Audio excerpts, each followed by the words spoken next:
The Borderlands 4 controversy is infuriating. Oh, Randy, what have you done now? Gamers are furious again. And this time, it's not just about claptrap, loot boxes, or another chaotic launch. No, this time the pitchforks are out, not due to a specific feature of the game or marketing ploy, but because of a single statement. A bold one that's sparked a wildfire across forums, Reddit threads and comment sections, and once again, at the centre of the storm is Randy Pitchford. So, what exactly did he say? Why has it touched such a nerve, and what does it reveal about the growing rift between AAA studios and their audiences? Let's dig in. I am Lady Decade, and this is the latest ridiculous drama surrounding Borderlands 4. It's true that many modern game releases are eye-wateringly expensive, with huge price tags increasingly becoming the new norm. But that doesn't mean that there aren't deals to be had. In fact, if you know where to look, you can still grab brilliant titles at steep discounts. Speaking of which, this includes the amazing Expedition 33, the must-play French-produced RPG, where I can get you 43% off. I can also offer you 38% off of the top-tier Fatal Fury City of the Wolves, 21% off the excellent Doom the Dark Ages, and so many others. Get money off thousands of different titles by using my links below. Happy shopping, and I hope you enjoy the rest of this video.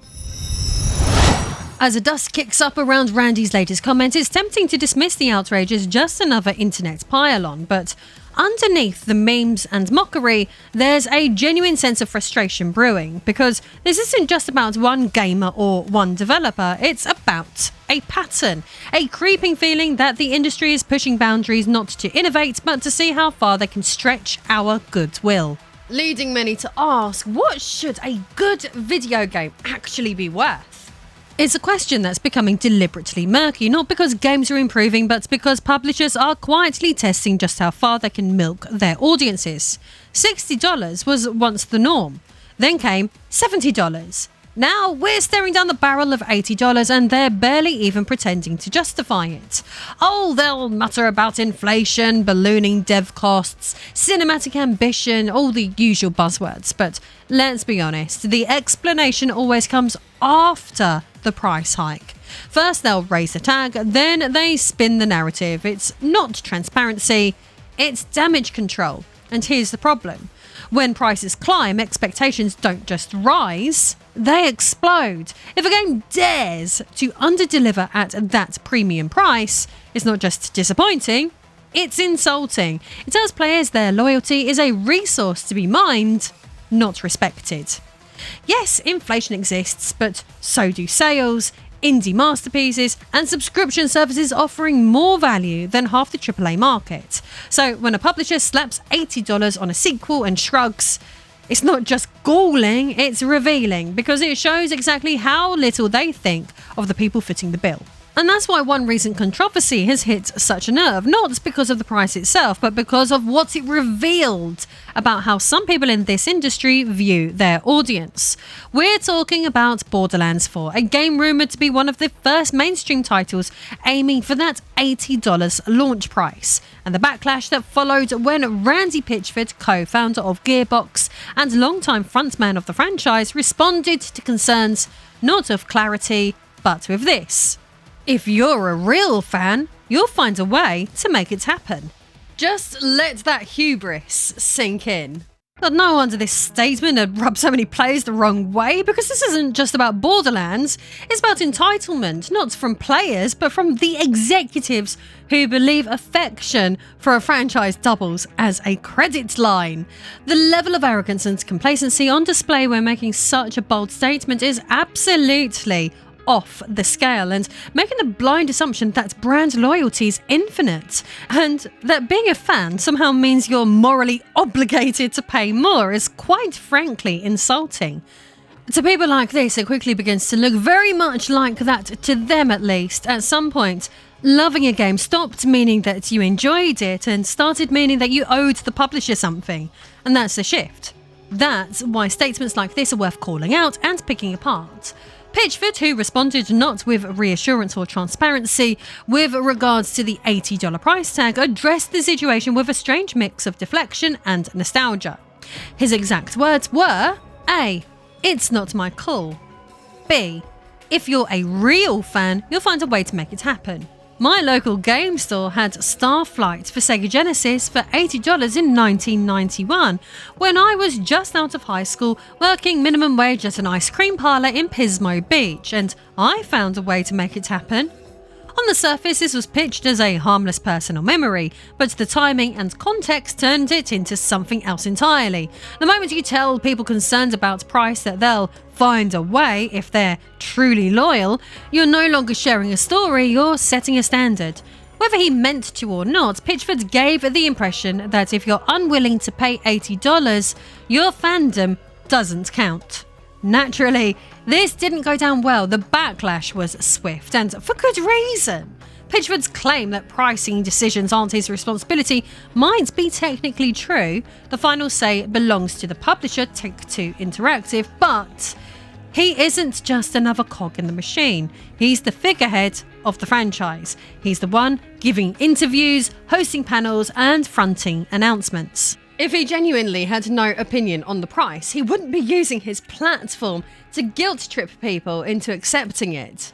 After the outrage gained traction, Pitchford attempted to clarify. He insisted the tweet wasn't intended as a comment on pricing at all, merely a reflection on his own past as a passionate gamer. But if that was the case, he couldn't have picked a worse moment to reflect on it. When your fan base is asking questions about affordability and your response is a story about scraping together money for a cartridge in 1991 no less, it's hardly unreasonable for people to assume you're drawing a comparison, or worse, issuing a challenge. And that's the real issue here. This wasn't about transparency, it was about tone. Players are used to price hikes by now, but what we're not prepared to accept is the implication that questioning those prices makes them less legitimate, less loyal, or somehow less deserving of the product. Borderlands 4 may very well turn out to be a solid game, but this kind of messaging from someone so central to its identity sets the tone long before the game ever ships. When fans are told that their willingness to spend defines their worth as supporters, it sends a clear message. Fandom isn't about enthusiasm anymore, it's about obedience, and you're not a participant, you're a wallet with a pulse. This is what Pitchford's comments really exposed. Not just the fragility of the $80 price tag, but the mindset behind it. A mindset where criticism is disloyalty, financial hesitation is betrayal, and loving a franchise means never asking questions. It really does feel like these greedy morons are going to do everything in their power to make $80 for a new game the new normal. Once upon a time, the idea of a standard game price was simple. It hovered around $60 for years, give or take a collector's edition or early access tax. But that standard is now eroding in real time. Borderlands 4 may have drawn attention for being one of the first titles openly discussed at $80, but is far from the only game pushing that boundary. Nintendo has already broken the seal. According to Nintendo of America President Doug Bowser, the company plans to implement variable pricing for Switch 2 games, based on vague internal metrics like development depth, durability, and repeatability. In practice, this means some of their biggest first-party titles like Mario Kart World are already positioned at $80 with no clear upper limit. And then there's GTA 6, a game cloaked in marketing myth and billion-dollar speculation. Its reported budget ranges from the believable to the absurd, with figures as high as $2 billion being thrown around by industry analysts and retailers alike. Even if that number isn't accurate, it doesn't have to be, because it's doing its job. It's setting the tone. It's normalizing the idea that $80 is just the beginning. Retailers in Europe are already listing GTA 6 at over $100. That may be a placeholder, but if the world's most anticipating game can launch at that price and still sell tens of millions of copies, then it becomes precedent. And precedent in this industry spreads like wildfire. To be fair, the case for higher prices isn't entirely without merit. AAA development is more complex and resource-heavy than ever. Teams span the globe. Games ship with full voice casts, cinematic cutscenes, licensed music, motion capture, and sprawling worlds. Compared to films, games still offer better value per hour, and when adjusted for inflation, the original GTA 3, priced at $50 in 2001, would cost about $91 today. But budgets alone don't justify price hikes. Not when the majority of that money is spent bloating scope, feeding marketing campaigns, or paying off shareholders. Not when the same developers who build these games are getting laid off en masse, and the staff left behind are burning out in silence whilst the executives do the press tour. And not when the player experience, the one thing that actually matters, remains fundamentally unchanged or worse, gets diluted by endless padding, in-game currencies, or live service distractions masquerading as value. This is the fundamental disconnect. Players don't care what something costs to make. They care what it feels like to play. They care whether the game respects their time, their intelligence, and their wallet. And if it doesn't, they're not just less likely to buy it, they're actively comparing it to every smaller, sharper, better value title that launched for a fraction of the price. Because while publishers have spent years building bigger games, the market has quietly started to choose tighter ones. Claire Obscure Expedition 33, Pal World, and Hades 2 have all resonated with players because they are focused, polished, and complete. They don't come with season passes, they don't need a post-launch apology video, and they're priced like products, not platforms. Meanwhile, bloated vanity projects like Suicide Squad Kill the Justice League are collapsing on arrival, with player counts in freefall and prices slashed within weeks. The message is clear: if you're going to charge $80, you'd better have far more to offer than noise and pedigree. Services like Game Pass have only made this reckoning more obvious. When a game like Claire Obscure can launch day one on a subscription service and instantly reach millions, all while costing a fraction of a retail release, the idea of dropping $80 on a maybe becomes a very hard sell. So yes, $80 may very well become the new normal, but if it does, it doesn't just come with a new number.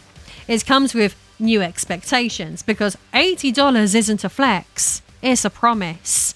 And if you break that promise, players won't start a hashtag. They'll just stop showing up. So let's for a moment entertain the idiotic prospect that $80 will indeed become the new industry standard. Not ideal. But if that's the direction things are going, the more important question in relation to today's video becomes, will Borderlands 4 actually be worth that much to gamers? From a publisher's perspective, it might look like a safe bet. The franchise is familiar, loud, and historically successful. Borderlands 3 sold over 22 million copies, even with its awkward humour, spotty performance, and middling reception. On paper, it's a recognisable IP with a strong co-op appeal and a built-in fanbase, so why not go premium? Randy Pitchford has even suggested that Borderlands 4 comes with more than double the development budget of its predecessor. So the logic is simple enough. Higher production costs justify a higher price tag, but that logic only works if players trust they'll get something meaningful in return. And that's where the whole thing starts to fall apart. Borderlands 2 might still be remembered fondly, but the years since have been marked by diminishing returns. Borderlands 3 landed with plenty of noise but little staying power. Its comedy was already stale when it launched, its mission structure felt recycled, and its writing leaned so heavily on meme culture and dated internet slang that even the most die-hard fans cringed their way through it.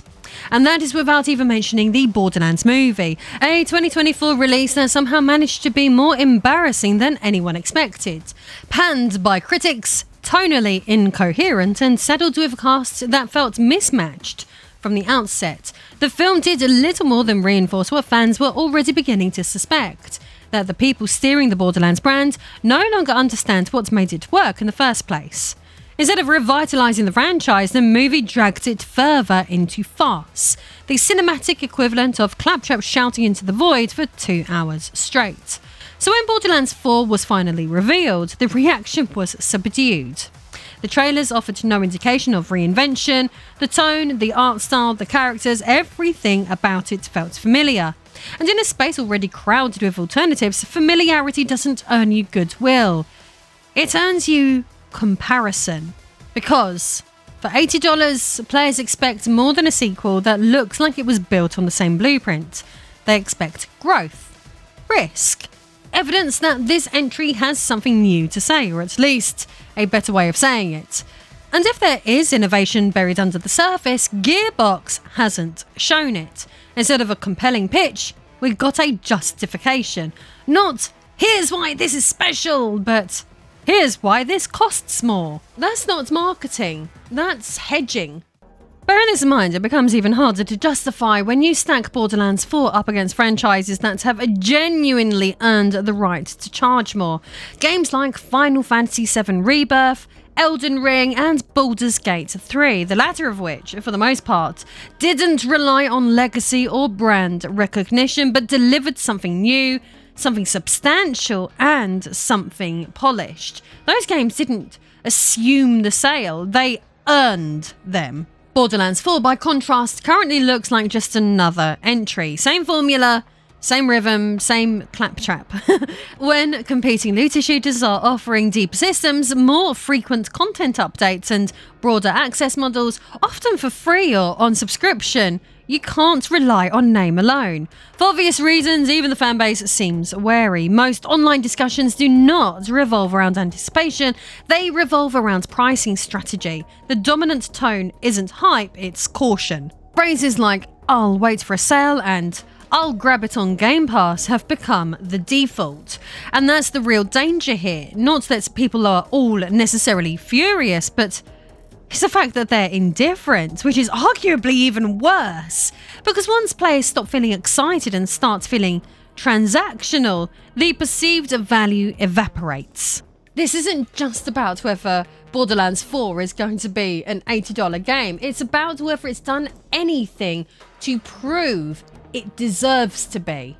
Even if Borderlands 4 turns out to be good, and it might, is not walking into a fresh room, it's dragging baggage. Not just the $80 price tag, not just Randy Pitchford's PR missteps, but something deeper, the kind of long-term damage that builds release after release, quietly draining a franchise of its goodwill. Its compounding effect of disappointment, the stacking debuff.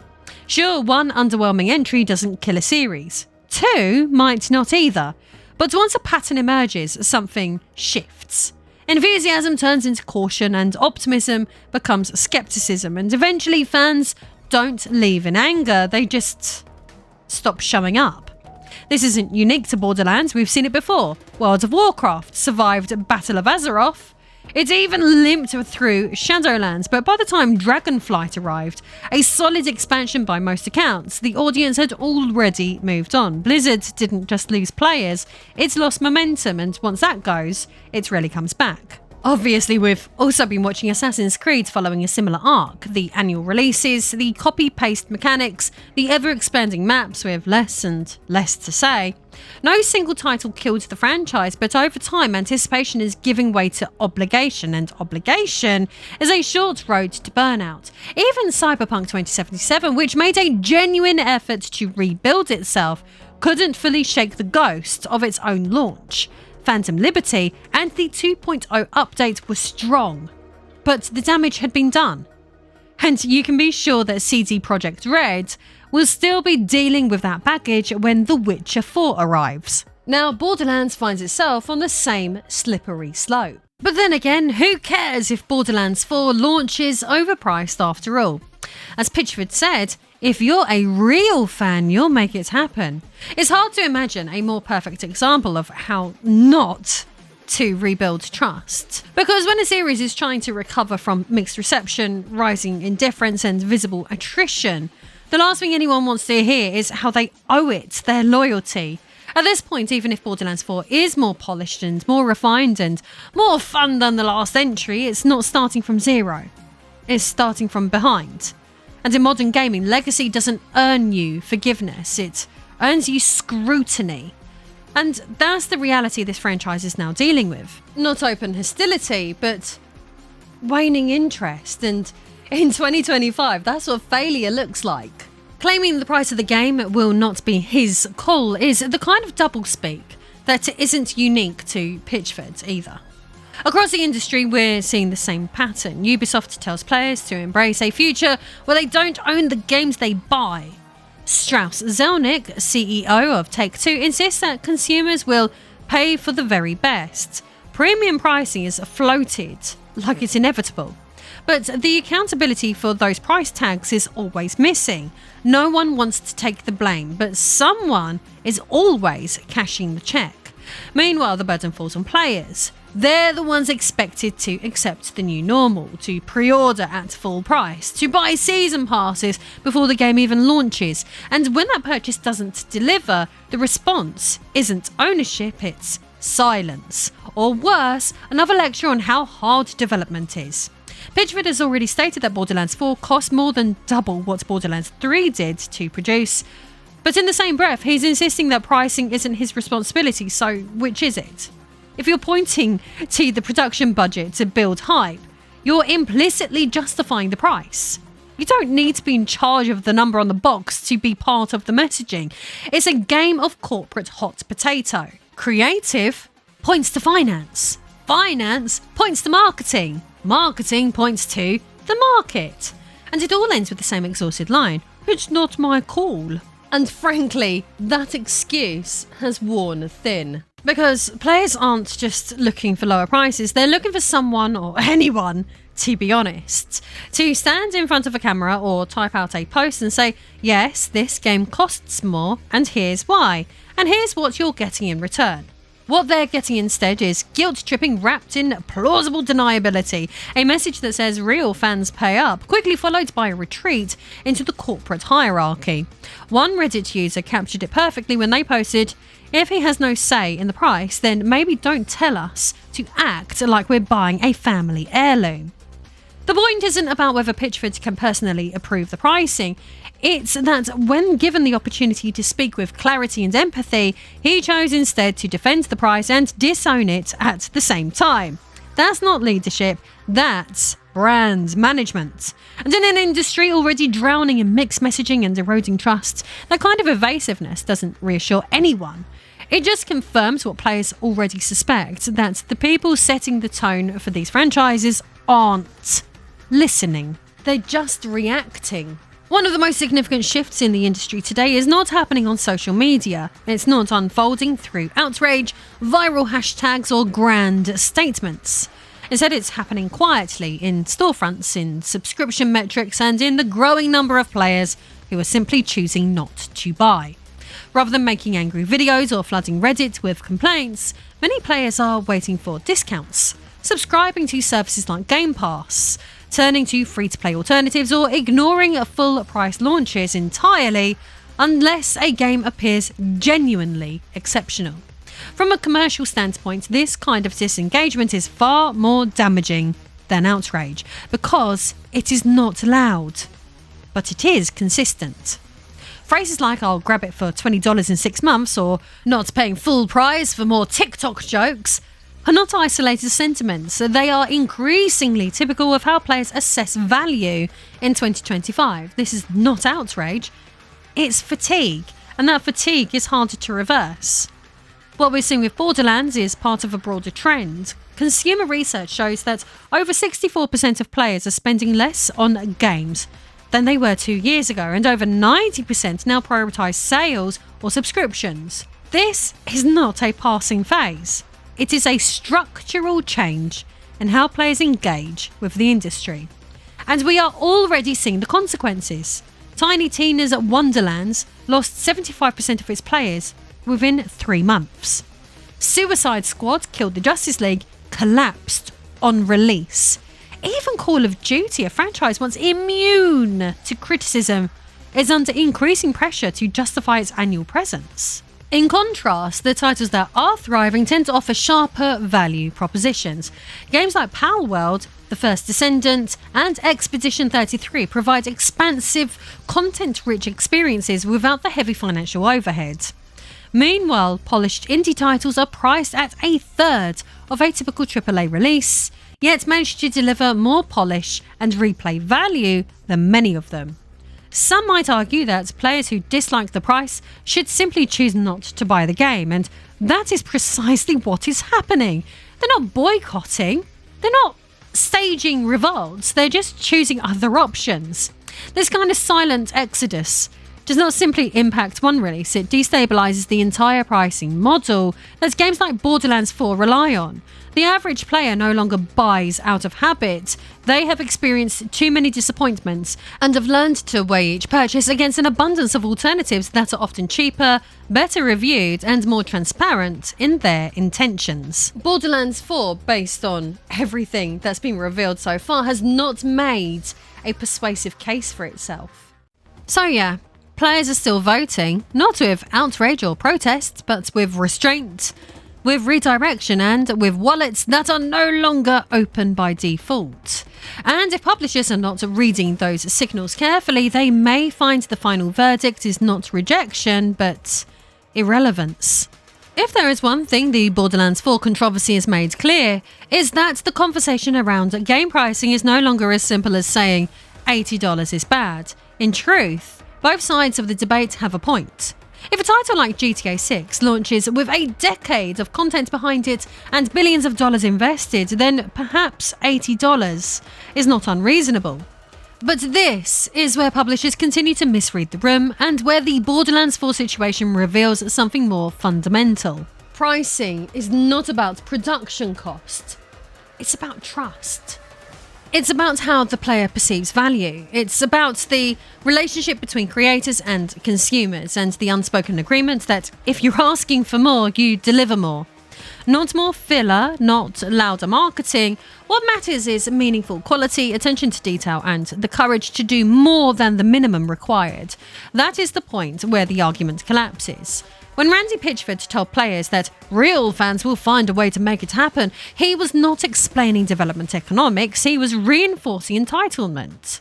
He was suggesting that the franchise, by virtue of its name alone, was owed something, that players should pay up simply because it says Borderlands on the box. That is the part that rings hollow, not the price itself, but the assumption behind it. The idea that loyalty should be unconditional, that familiarity is its own justification, that the player's role is not to evaluate, but to comply. To be fair, there is every chance that Borderlands 4 could still exceed expectations. It might finally evolve. The writing may improve, the gameplay may surprise us. Development costs are real, inflation is real. Nostalgia can still matter, but none of that excuses the core problem. If publishers want to charge more, they need to show where the value is and make a compelling case for why that value is worth paying for. So next time someone implies that pushing back on price tag makes you less of a fan, the answer should be very clear. Real fans do not bankroll mediocrity. Real fans are willing to wait. And if the game is truly worth the price, they will not need to be told. They will already know. In regard to games that, in my opinion, certainly are worth the price tag, don't forget that using my links, you can get 43% off the Steam price of the amazing Expedition 33, 38% off Fatal Fury City of the Wolves, 21% off Doom the Dark Ages, and thousands more. Each purchase helps fund this channel, or if you want to support what I do in a more personal way, access my behind the scenes cosplay library and more by becoming a backer over on Patreon.